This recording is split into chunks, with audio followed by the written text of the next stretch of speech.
Hello, I'm Melissa Corbett. I'm the founder and creator of GrammarSongs.com, and here I've combined my music video with my instructional video, and my kids really love learning this way, so happy singing!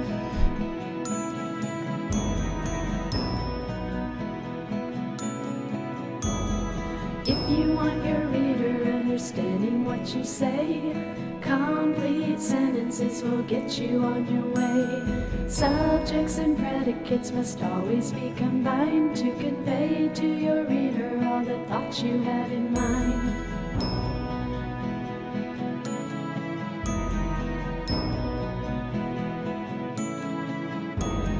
Subjects tell just who or what the sentence is about. Mr. Smith the dentist or the pig with the big snout. Predicates tell just what the subject did.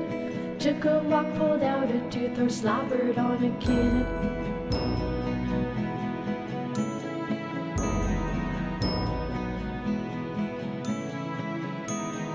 Timmy ate the muffin, Randall took a walk.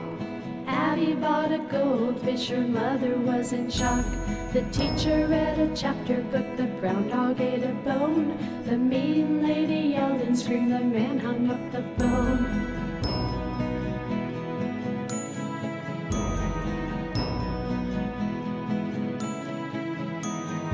If you want your reader understanding what you say, complete sentences will get you on your way. Subjects and predicates must always be combined to convey to your reader all the thoughts you had in mind.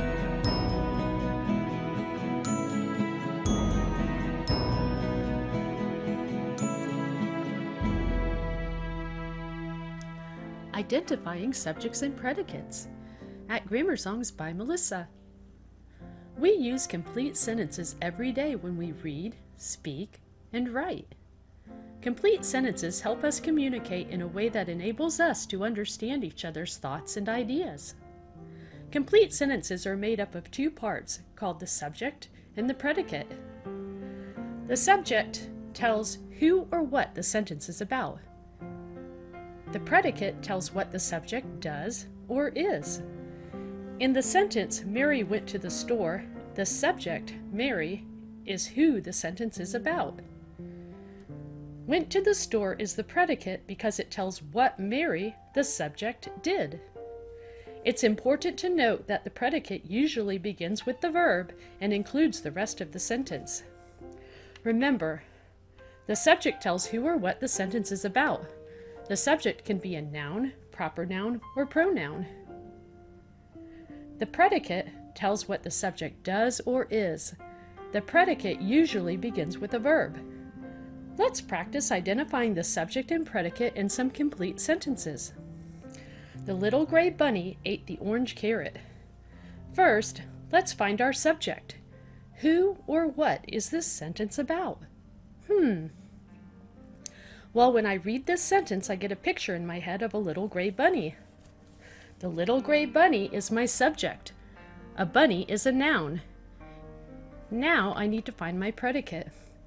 What did the little gray bunny do? He ate the orange carrot. Ate the orange carrot is my predicate. Ate is a verb, so my predicate, ate the orange carrot, begins with a verb. Hey, come back here. Let's practice identifying the subject and predicate again. Superman flew over the building. First, let's find our subject. Who or what is this sentence about? Well, when I read this sentence, I get a picture in my head of Superman. Superman is my subject. Superman is a proper noun. Now I need to find my predicate. What did Superman do? He flew over the building. Flew over the building is my predicate. Flew is a verb, so my predicate, flew over the building, begins with a verb. Up, up, and away! Let's practice identifying the subject and predicate one more time. The greasy burger and salty fries are delicious. First, let's find our subject. Who or what is this sentence about? Well, when I read this sentence, I get a picture in my head of a burger and fries. The greasy burger and salty fries are my subject. They are what this sentence is about. They are nouns, and they come before the verb. Now I need to find my predicate. What did the greasy burger and salty fries do? Well, they didn't do anything. They just are delicious. Are delicious is my predicate. Are is a linking verb that connects information. So my predicate, are delicious, begins with a verb. Wait, they're delicious. Yum. So now you know a complete sentence has two parts, a subject and a predicate.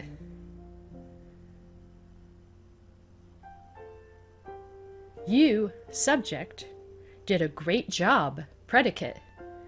Thank you for joining me at Grammar Songs by Melissa.